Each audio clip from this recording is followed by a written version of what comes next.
Good morning and welcome to today's webinar with KnowBe4 on security awareness training. My name is Mallory Buttram and I am the marketing coordinator for the Impact Growth Group here at Keller Schroeder. I'll be facilitating our webinar today and monitoring your questions in the chat or the question box for Q&A at the end. Just a couple of things on how today will work. We'll do our welcome and logistics. I'll introduce our panel of experts. We'll turn it over to KnowBe4 for the presentation, and then we'll end with some Q&A. So your free gift for attending, if you stay on for the duration of the webinar, your Keller Schroeder account manager will be sending you a local restaurant gift card as our thanks for joining us. And our panel of experts joining us today, first and foremost, we have from KnowBe4, Roger Grimes. Roger is a data-driven defense evangelist, and he is the author of 12 books and over 1,000 national magazine articles on computer security, specializing in host security and preventing hacker and malware attacks. Roger is a frequent speaker at national computer security conferences and was the weekly security columnist at InfoWorld and CSO magazines between 2005 and 2019. From our Keller Schroeder team, we have Brad Mathis, who is a senior consultant of information security. We have Michael Miller, an information security consultant, and we have Jason Huber, a senior security consultant. So, excuse me, sorry about that. I will go ahead and pass it to Roger for his presentation. Okay, let me share my stuff. Sorry, give me just 1 second, Roger. I'm giving you permission now. Aha, there we go. Share this and stand by. How's that look? Looks perfect. Okay, fantastic. Thanks so much. And thanks everybody for showing up today. Hopefully I'll teach you a couple of things you didn't know and a couple of exciting things. Again, my little clicker's not working, but I'm Roger Grimes. Mallory covered all of that very well. There's some of my books. The latest one's Hacking Multi-Factor Authentication. That just came out a couple of weeks ago. Been doing computer security for so long that I've earned all of these gray hairs. I work for KnowBe4. We're the world's largest integrated security awareness and simulated phishing platform vendor. You know, we try to help companies teach their employees not to click on phishing emails or not to respond to them. And today we're going to talk about why fighting phishing is so important, about different types of phishing, and then security awareness training best practices. The first thing I like to, a lot of people ask me, well, why did we get hacked? Like, you know, why did ransomware hit us? You know, our company's small and we just don't even know how we were targeted. But really, it comes down to two major reasons. First of all, most of the time, your company was just a victim of opportunity. It was a random thing. Somebody got infected by malware, or, you know, they send out, you know, 12 million phishing scams as part of their phishing campaign, and somebody clicked on it. And it just happened. They didn't really target your company, although it could be. You know, there's many tens of thousands of companies that are especially targeted by all sorts of adversaries. From the start, it could be, you know, an advanced persistent threat adversary like a, you know, foreign government. It could be a lot of times people for financial crime. It could be ransomware. But like if you get hit with ransomware, it could be because somebody targeted your company because they wanted, you know, to get money from your company. But more than likely, it was just somebody got tricked into clicking on a link or running some malware that they, you know, is a Trojan horse program. They didn't know it was malicious, but then it got installed. And then what all malware does is it usually dials home, we call it, to its command and control servers, gets updates to make sure it can't be detected by antivirus. And then the hacker or the person in charge of that malware can come in randomly. They actually usually have these administrative consoles that tell them all the places their malware is broken into, and they can decide what they want to do, when they want to do it. Like with the ransomware today, the average ransomware is in the company up to 8 months before it's detected and removed. Although most of the time that's just because the people involved weren't looking for it or didn't have the right monitoring events. But victims of opportunity attacks are far more common. They're a lot easier to prevent. Targeted attacks are harder. If you have a determined adversary with unlimited resources and time and backing of their country, it's very difficult to stop them. But again, most companies don't face that. Most of the time, it's just this victim of opportunity attack where one or more employees got duped into clicking on a link, providing credentials, or running some type of malware. There's a lot of threats that we all face in the IT world. Last year, there were 12,174 things that they told us that we had to patch alone. Although I guess that could be a celebration because the year before that, it was almost 17,000. The year before that, it was almost 15,000. So I guess we can say we're doing better. And before that, it used to be 5,000 to 7,000 for a long time. So somewhere between, we're told by different organizations, CERT or CISA or the CISA, that we need to patch somewhere between 13 to 45 different threats every day, day after day, year after year. And that's on top of the hundreds of millions of different malware programs that may be trying to attack you, and all the different types of hackers, advanced persistent threat, financially motivated, socially or politically motivated. There's a lot of threats that are attacking most people. And sadly, about 1/4 to 1/3 of those vulnerabilities are ranked with the highest criticality, meaning that if they're able to run, they will take over the device they're on and or the network. Hackers can very quickly usually move from one device to a bunch of devices within an organization. I think the Russians have the documented fastest record. If you get hit by Russian APT, their average length of time from compromising one device to taking over a whole network's 8 minutes. But even I think if you get the worst hacker, it may take them all of a day to do that. And even worse is that they are considered to have most exploits are considered to have low complexity, meaning they're not that hard to do. You don't have to be a NASA rocket scientist to pull them off. So lots of exploits, many of 1/3 to 1/4 that have the highest criticality, and they're fairly easy to do. That means we have a lot of risk. This is how they break in, though. No matter whether it's a hacker or malware, here are the 10 ways that they can break in. It can be a programming bug. Usually it's an unpatched software vulnerability. It can be a 0-day that hasn't been patched yet, but those don't typically hit a lot of organizations before the vendor that's involved patches it. Unpatched software is involved in 20 to 40% of all data breaches. Social engineering's a big cause as well, involved in 70 to 90% of all data breaches. Authentication attacks, that would be like password guessing or catching password hashes and cracking them back to plain text passwords. Human error, sometimes people just do things wrong or send data to the wrong person. Misconfiguration. I see a lot of times people will accidentally make overly permissive permissions on either their computer, on web servers, or cloud like AWS storage servers or something, instead of it being, they'll have everyone can read or everyone can read and write. That happens more often than you would think. It could be because of data network traffic malformation. That would be like a denial of service attack or a buffer overflow. Could be a trusted insider attack. Could be a third party, like a vendor or a contractor that you allow on your network, they got taken over. Or it could be a physical attack where someone steals a USB drive or steals a laptop or a cell phone or something like that. But if I think of all the ways that hackers and malware can break in, it's one of these 10 ways. And I think I've been keeping this list and updating this list and changing this list for 30 years. And I think it's fairly inclusive.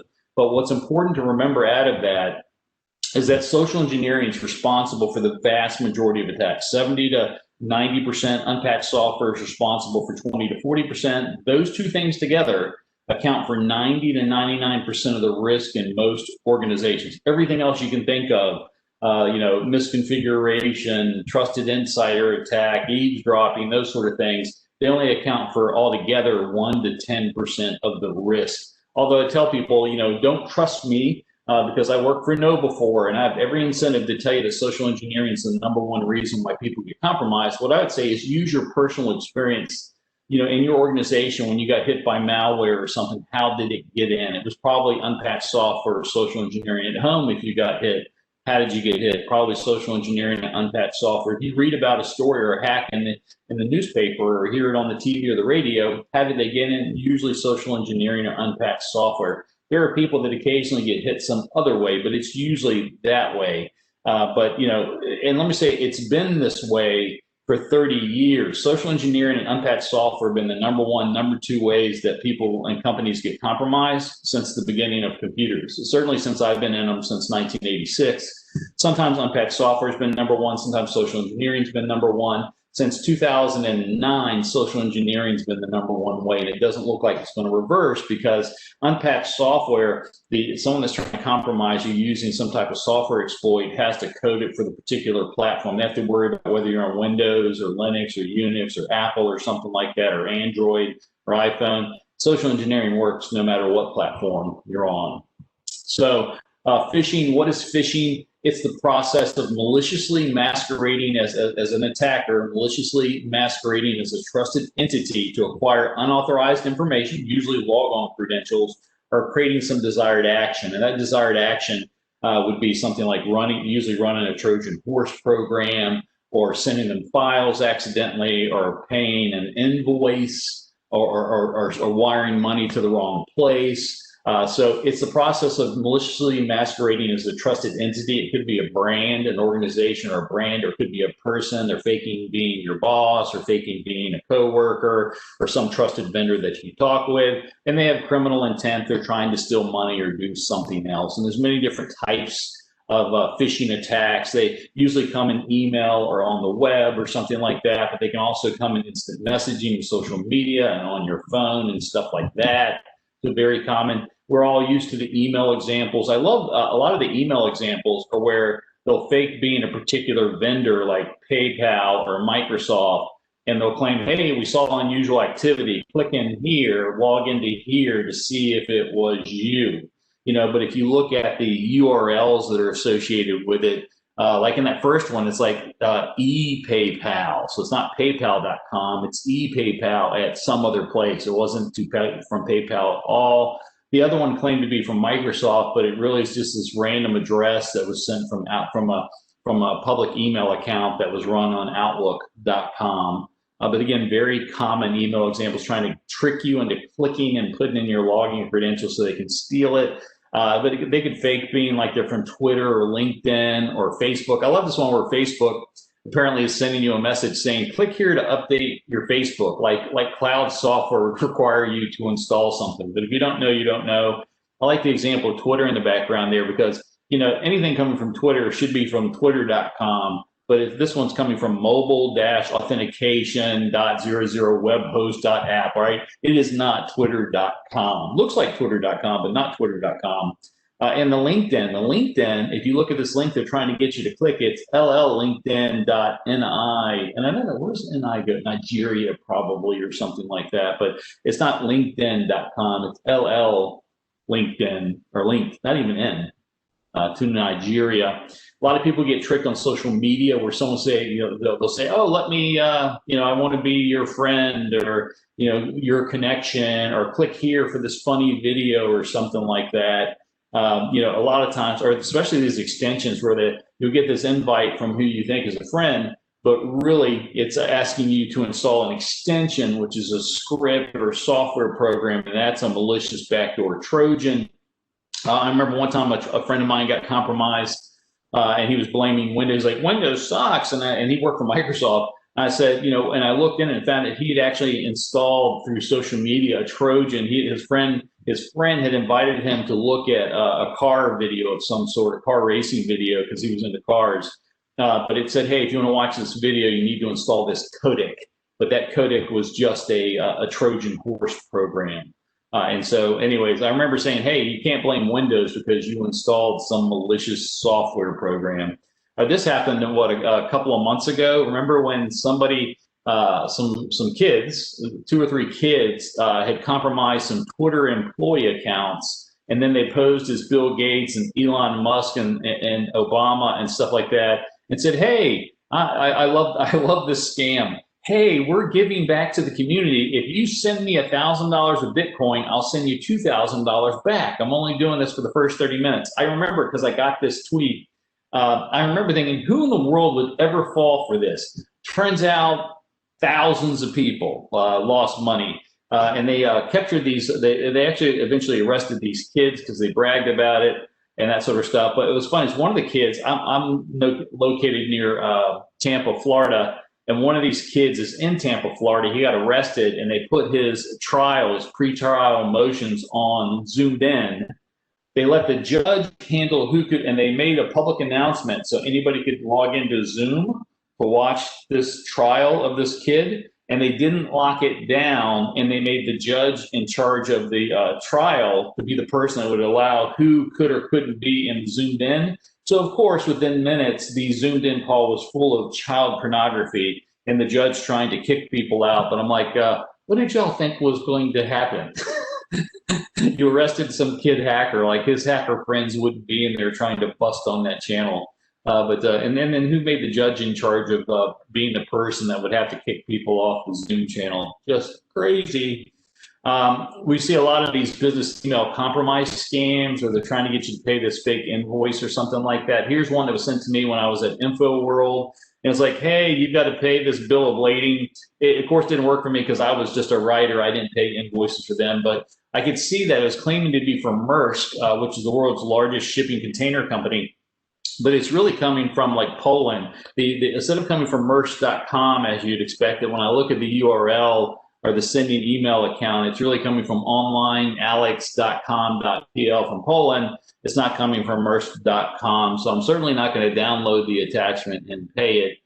Here's another one I got that was claiming to me that I'd pay an invoice because my InfoWorld account, email account was running out of storage space. And I could see as I hovered over the link, it wasn't coming from Infoworld.com. It was coming from Shareless.net, so that's, not Microsoft, not Infoworld, just some random, domain they either compromised or created. Here's another one I love that I got sent. It was claiming, somebody was claiming to accidentally send me a fake Subway franchise. I love this one because how did they know that I love Subway subs so much that I may want to buy a, franchise? But again, they're saying, hey, open this up. And this one came from subwaypr.net, which I thought was kind of, that's kind of creative if you're going to make a fake domain and that sort of stuff. Interesting. Again, they're like, hey, you can't open this up, so you may have to go into Microsoft SharePoint. And that's where they try to get your Microsoft Office 365 credentials if you were to click on that.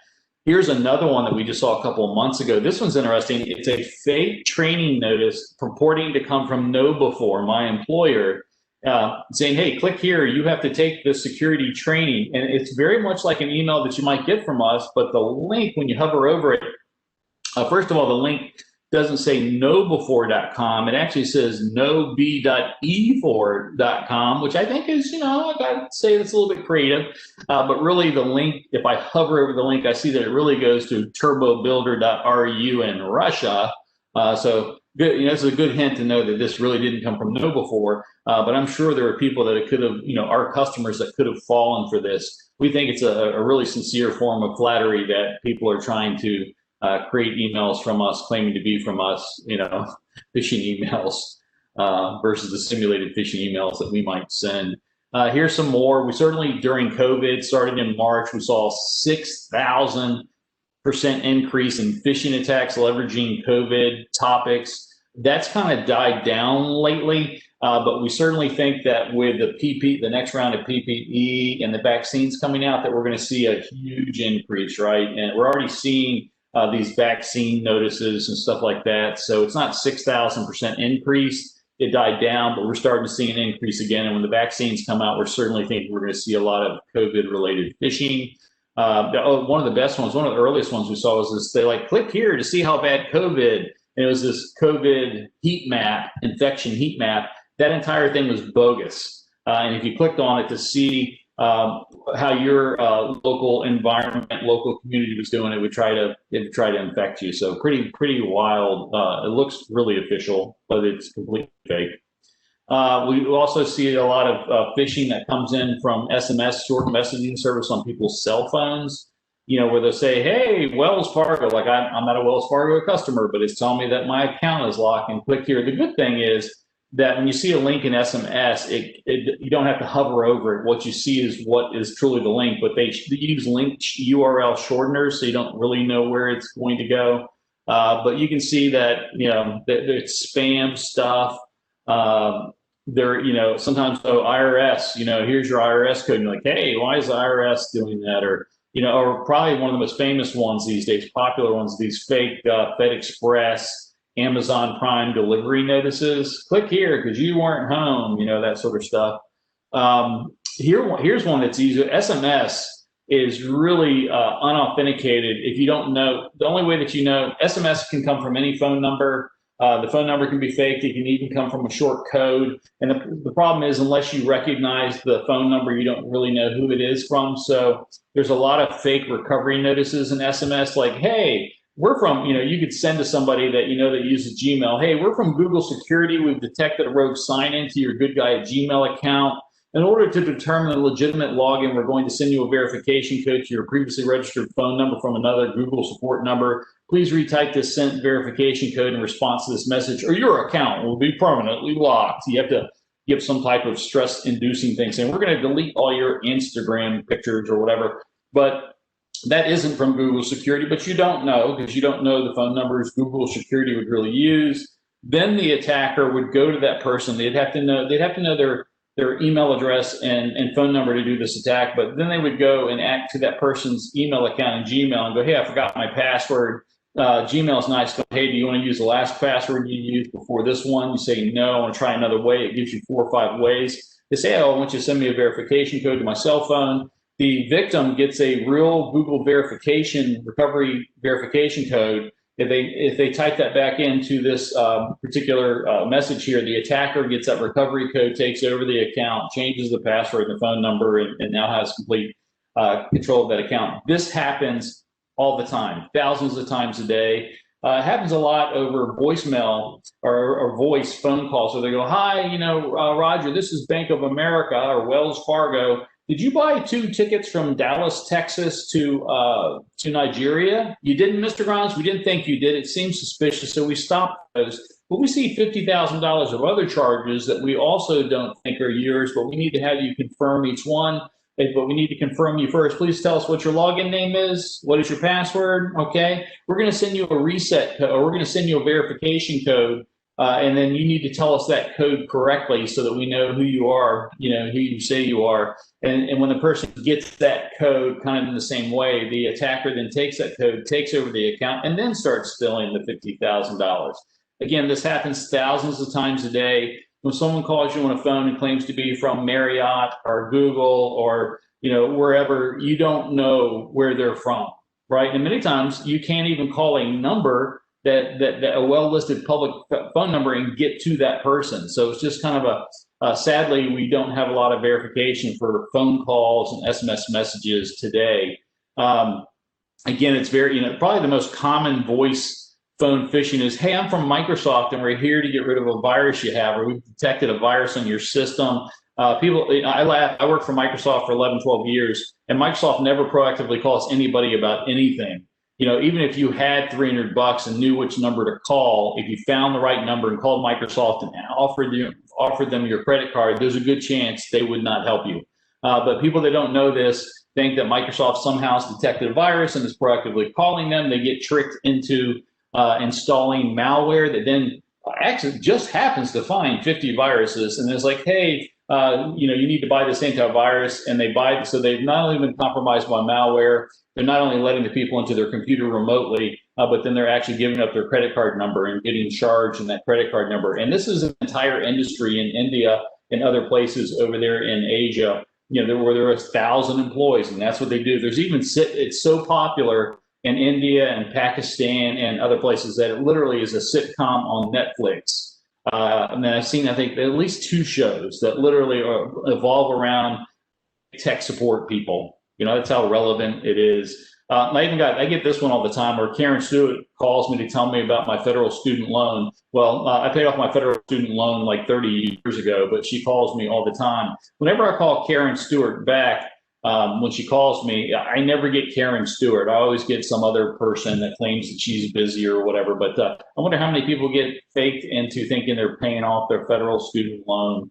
Also, if ransomware is very popular these days, something to keep in mind about ransomware. Traditionally, ransomware would just encrypt files on one or more of your computers and then ask for money to unlock it. Over 50% of ransomware today steals your data. They actually, the ransomware, that what's called a downloader program, will break into your system, dial home, update itself, get the hacker. The hacker will come in. The hacker has like literally the ransomware is on your system for 8 months or a year. I've even heard up to 16 months that ransomware was in somebody's system before they got ransomed.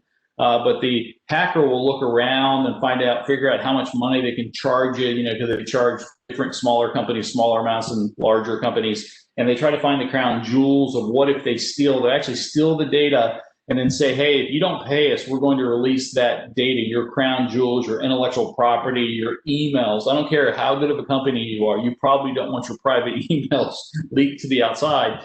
And the ransomware gang say, if you don't pay us, we're going to release all this data publicly or to hackers. They steal credentials and passwords. They'll threaten the victim's employees and customers. So if the victim doesn't pay, they'll actually start attacking the employees and customers of the victim company and saying the only reason we're attacking you is because that person didn't pay us. So it creates these trust issues and reputation issues. And again, they'll even, while they're broken into your systems, they'll use your email system to attack other people, other partners, and other companies. So they'll get emails pretending to be from you that actually come from email addresses saying, hey, we're changing our banking information, or you need to pay this invoice right away. And they'll even publicly shame you. They have websites where they'll literally say who they broke into and what information they stole. They have auction sites where they'll try to auction off your data.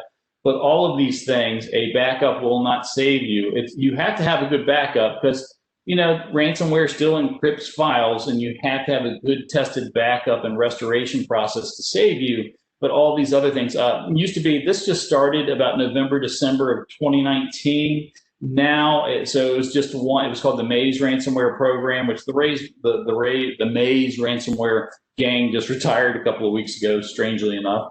They said they got too rich and didn't need the money anymore, and it's probably true. But now more and more ransomware gangs saw that Maze ransomware was getting paid more often. Ransomware victims were only paying about 20 to 40% of the time, and the average penalty or ransom they were paying was in the tens of thousands of dollars. Within 1 year, today, 50% of all ransomware, and we think that's soon to be 80–90% of ransomware, is doing all of this stuff. The average ransom paid is $250,000 now, and somewhere between 80 to 90% of the victims are paying. And that's because they don't want their private data out there. Mallory, I saw someone ask a question real quick. I didn't know if you wanted to break in and ask that one. Sure. So we have, how much are you seeing this stolen data being sold for? What's interesting is I've seen where they've offered auctions up to $100,000. They start out around $5,000 or $8,000 or sometimes $40,000. But I've seen it upwards of $100,000. I've not seen a victim pay for a public auction, but they will pay the ransom. And it was interesting too. Sometimes they'll say, well, we want $3 million, or we're going to hold your files, encrypt your files and hold it that way. And the victim will say, no, we have a good backup. I'm like, okay, we have your data. We're going to publish it. We want $6 million. So we have seen several multi-million-dollar ransomware payouts this year, even for employees, where they attack the employer. Like they attacked a plastic surgery center and told the plastic surgery patients, you need to pay us money. We're going to put your before and after photos out on the internet. Those people, they got charged, I think, $1,600. They stole some in the Netherlands. They stole some psychiatrist files of a large psychiatric center of teenagers, and said, if you don't pay us, I think they wanted 1 Bitcoin, which today is $18,000. Back at the time, though, I think it was only like 6,000. And I've heard that people were paying somewhere around $600 to $1,600 to keep their files from being leaked. But they actually did leak the data. Yeah, the difference is back in November, they would threaten to leak the data, but they really didn't. And now they are actually leaking the data and have been for a year. It's very, very common. Again, most of the time, the people that are under the ransom are paying it. So publicly, we're not seeing how much they paid. I have 2 friends that do ransomware recovery for a living. Both of them have done over 1,500 ransomware recoveries this year. They've not had a victim client they were helping that didn't pay the ransom, because it's a lot of people, well, I'm not paying the ransom. Well, that was back in the days when they just encrypted your files and the data backup would help you. But if they exfiltrate the files, successfully, sometimes you really have no business choice but to pay the ransom, because you don't want that information out there. And this is the old ransomware example where they'd say, hey, you've got 3 days to pay the price if you don't pay. These days you're lucky if all the ransomware does is encrypt your files. This is more common what we see today. This is a company called DennisonYachtSales.com that sells yachts got hit by ransomware. And they actually took over DennisonYachtSales.com and left this message on the website. It was a countdown that said, hey, you need to pay this ransom within 5 days. When I first saw it, it was like 4 days left. I took this screenshot, there was less than a day left. I don't know whether this company paid or not, but this is pretty common what we're seeing now. So again, they took over DennisonYachtSales.com's main webpage, replaced it with this. And it says, because Robert Dennison failed to take very simple security measures on his devices, I hacked into all of his employees' Google accounts or hosted under the domain name DennisonYachtSales.com. All company leads, accounting archives, employee social security numbers, employee signatures, and data sent by the clients at DennisonYachtSales.com is under my control. If you've ever conducted business with Bob Dennison, so they're making it personal, your private data might be in my hands right now. What do I ask for? Bob's supposed to send me 15 Bitcoins. If my demand is not fulfilled when this countdown finishes here, all the data that was previously mentioned will be publicly available for anybody that visits this webpage. And they actually created a new domain on the internet, a new website called DennisonExtortion.com. They created an email address saying, Bob, this was your fault. Don't make other people pay for your fault. And they created the new email address at protonmail.com, which is an anonymous public email service anybody can use. And they said if this website shuts down, they knew that DennisonYachtSales.com was going to take down that page. They had actually created a new domain, DennisonExtortion.com, that people could go to see if it was paid. So again, this is pretty natural and normal. And it used to be just a few of the ransomware programs and 20%. And then we're seeing it over 50% of all ransomware is now doing this as the primary way to get paid. Why? Because it's working. More people are paying more often. And again, we talked about the business email compromise scams, where they try to get a fake invoice or something like that. Lots of big companies fall victim to this. It isn't just small companies. I remember Facebook and Google, they got fished out of $100 million from the guy was pretty sophisticated. He actually got arrested because he actually created real live companies that had names and domains similar to the vendor that they were paying for hundreds of millions of dollars of Dell PCs. And then he literally, only because he had so much legitimate organization around him, did they catch him and put him in jail. But it can happen to anyone, right? Big companies, small companies, whatever. And here's one, Stu Sherman, our CEO, Chowerman, our CEO, this was sent to one of our employees that, Roger, I'm on a long flight to Europe. I need you to get 5 online Amazon gift cards and send them to my personal email account as soon as you can. We need them for Employee of the Month celebrations. Tiffany was just, what's interesting about Tiffany is his real assistant. She's out sick today. I'm on the plane. I can't get an email to you. This needs to be done ASAP. This is this is a pretty interesting scam, but it was all fake, and because we were trained to have the policy saying that you always have to confirm by voice somebody's emergency request for something, we're able to stop this. So what are the defenses given all this stuff? We'll know that anybody can fall victim to social engineering. We've seen Nobel physics, quantum physics prize winners fall and be scammed up to $1 million. We've seen, it has nothing to do with whether you're intelligent or not. It really just has to do, are you aware of particular types of scams, and are you naturally skeptical of things like that or not? Although every once in a while we do see some memory issues. We saw that there are some people that are always constantly scammed over and over. And we found that some of those people have memory issues. We're looking into that some more. But really, whether or not somebody usually falls victim to a particular phishing thing is whether they just know about it, whether they've heard about it. That's why it's called security awareness training. Like if you don't know that Microsoft never calls you, you're more likely to fall victim to that type of attack. Or if you don't realize that when you post on Craigslist for the first time that almost everybody coming back to buy your product is probably a scammer. The ones that say, well, I'll be glad to pay full price and shipping.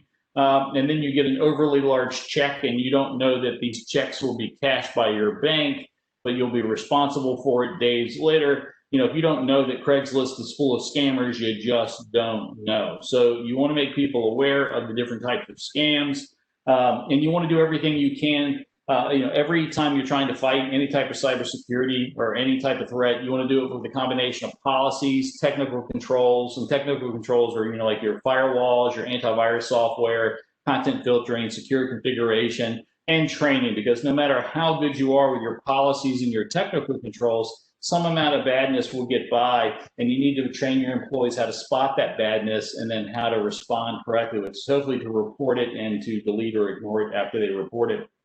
And you want to create these policies and technical controls and education to prevent it from happening in the first place, detect it if it gets past your preventative controls, and do have incident response and quick recovery if it is detected, and be able to update your preventative controls to figure out why it got past your preventative controls.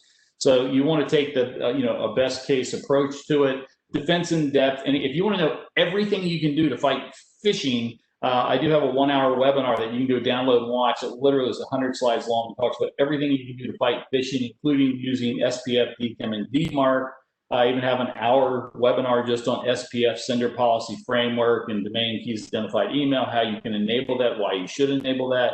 I've got webinars for a lot of this stuff, but really anything you can do, because social engineering and patching are the number one and number two ways that most people are compromised. Anything you can do to stop those two things, really you should do. You want to do content filtering and anti-spam and anti-phishing to stop those things from getting to people's inboxes the best you can. Block email. You want to make sure you block rogue file attachment types, and maybe do reputation checking on domains. Make sure you have up-to-date antivirus programs. Maybe use MFA, multi-factor authentication, if you can. Although I just wrote a book on the 50 ways to hack multi-factor authentication, but multi-factor authentication is a good thing if you can use it, because they can't steal your password if you don't have a password. And also, I'm a big believer in cybersecurity insurance. I used to joke it, or I used to kind of see it like a scam. I thought, hey, this is just like you're paying the cybersecurity insurance company, and the cybersecurity insurance company is paying the hacker, and it's just a movement of funds, and everybody's making money, and businesses are being robbed. I've changed completely. I was wrong. I'm a big fan of cybersecurity insurance because they usually are trying to help you get secure. They're having you do things that makes your company more secure because they don't want to pay it out. But probably more importantly, the reason why I like cybersecurity insurance, number one, it's fairly cheap for the risk, and you're limiting your financial damages to the deductible amount. But even better is that when you get compromised, they will immediately refer you to an incident response person that has been there, done that with ransomware or cybersecurity attacks. Those guys, I know some of them now, all they do for a living is respond to 20 different hacking attacks every day. They've been there, they've done that. They know the people to call when you're in trouble, how to stop the damage, minimize the damage, and get you recovered as quickly as possible. They even have, if you have ransomware, they have ransomware negotiators. They're actually people like us for a living that all they do is negotiate with ransomware gangs to help decrease the amount of ransom. And there's different people that are specialized in different ransomware gangs.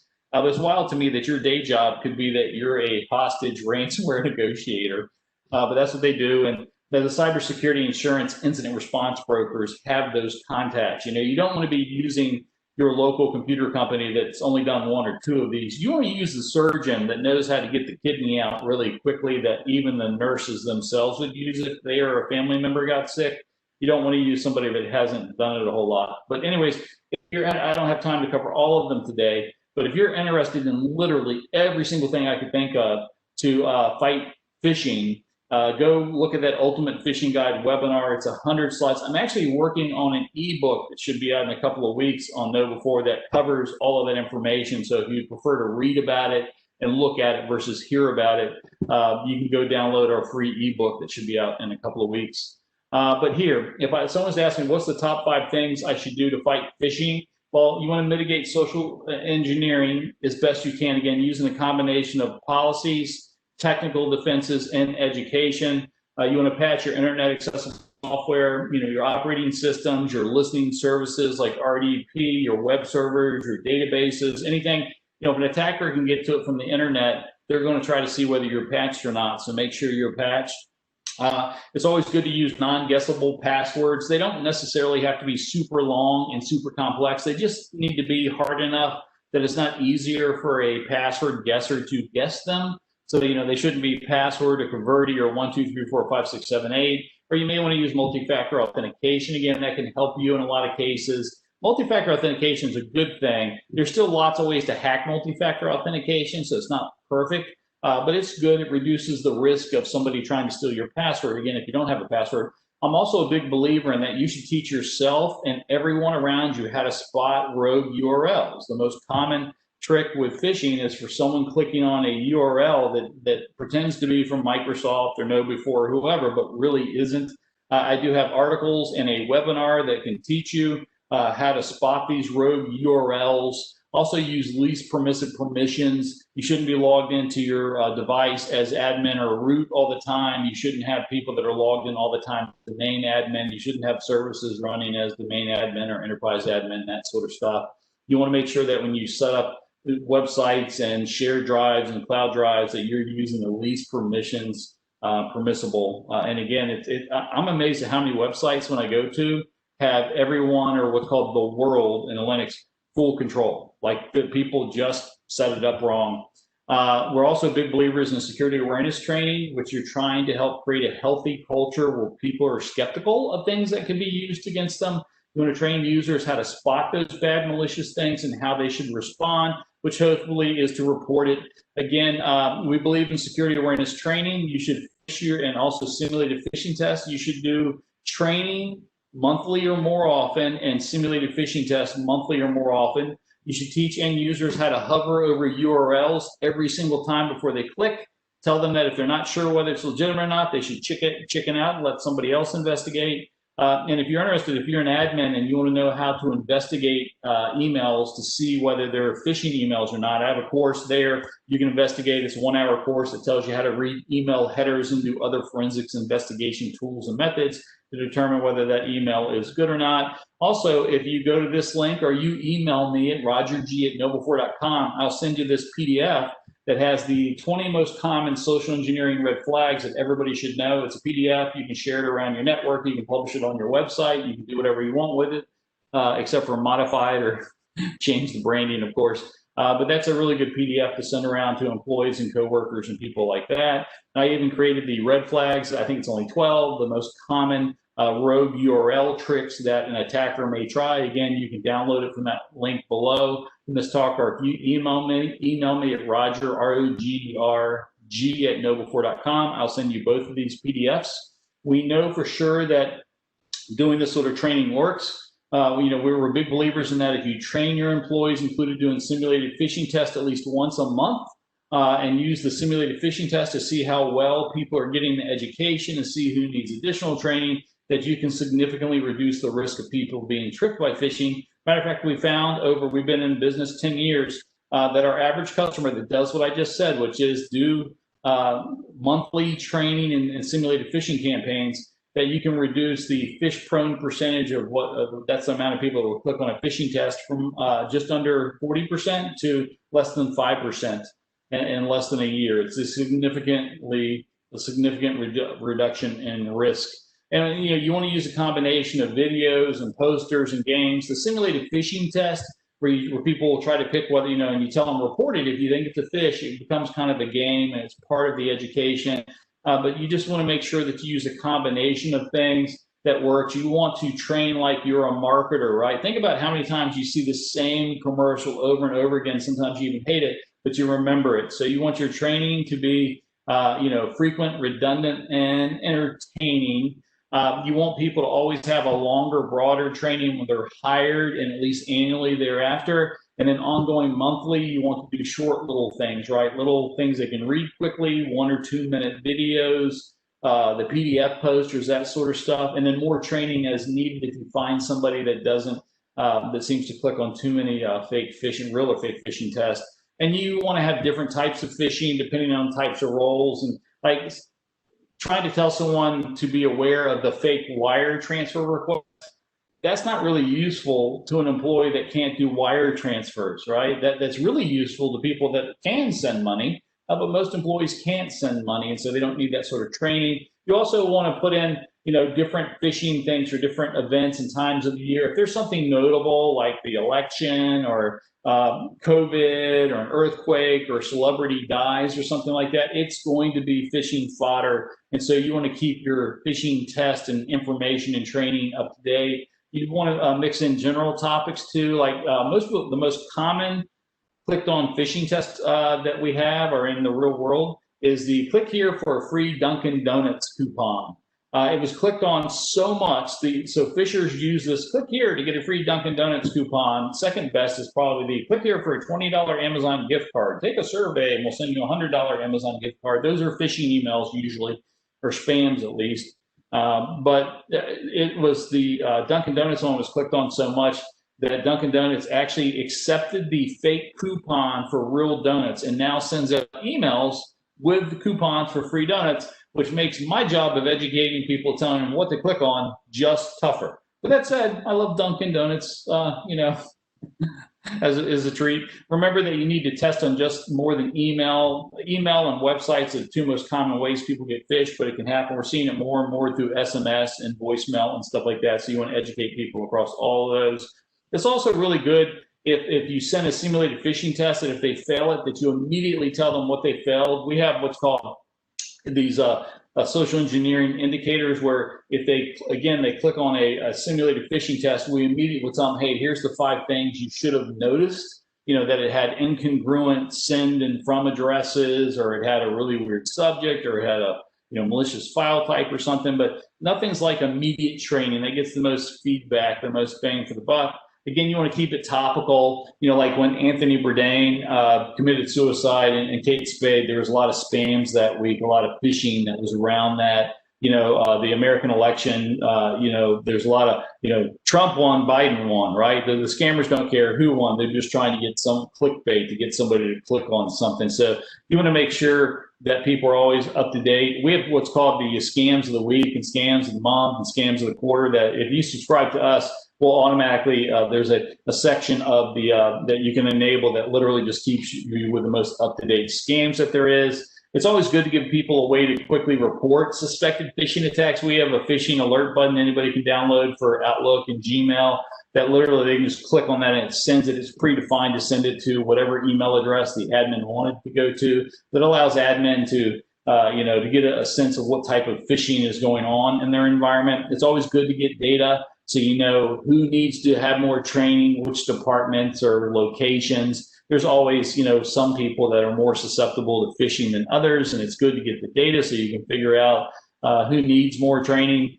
And let me keep going here. I know we're kind of running out of questions, but also when you're doing simulated phishing tests, know that any public information about your company or your employees, even if it's on the social media accounts, is fair game to be used in that.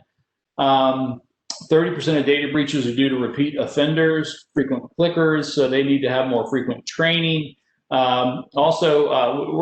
found some success with, if you have people that you just can't seem to train, if you ask them, how can I make you better? Many times they'll tell you, they'll tell you, you need to do this or that, and it helps them. Or even, pizza parties. We believe in using more carrot and less stick as far as helping people be security conscious.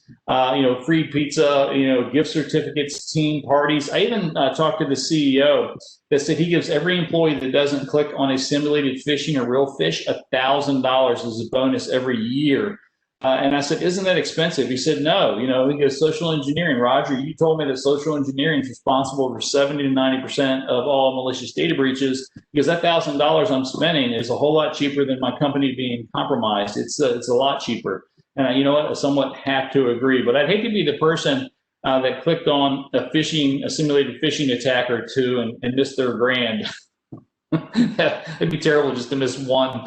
You don't get your $1,000. But anyways, we're coming to the end of this. Thanks for putting up with me. If you have any other questions, feel free to email me at rogerg@knowbe4.com. You can also contact me on Twitter or LinkedIn. And with that said, Mallory, any other questions come in? Like, how does Roger talk so fast? I don't see any right now. We can give people, if you have any questions, feel free to drop them in the chat before we drop off. We want to make sure we get all your questions answered. And so while we're waiting, just a reminder, we will be sending out Roger's slides and a recording of this webinar to all of you who attended today. So you have this information. And then, like Roger said, if you have any questions, feel free to reach out. I will answer your question within 24 hours, as long as I don't have COVID or something like that. Okay. Now I'm not seeing anything else, so we'll go ahead and call it a day. Thank you guys so much for all joining and being on today. I greatly appreciate it. And thank you, Roger, for an awesome presentation. Thank you. Thanks, everyone.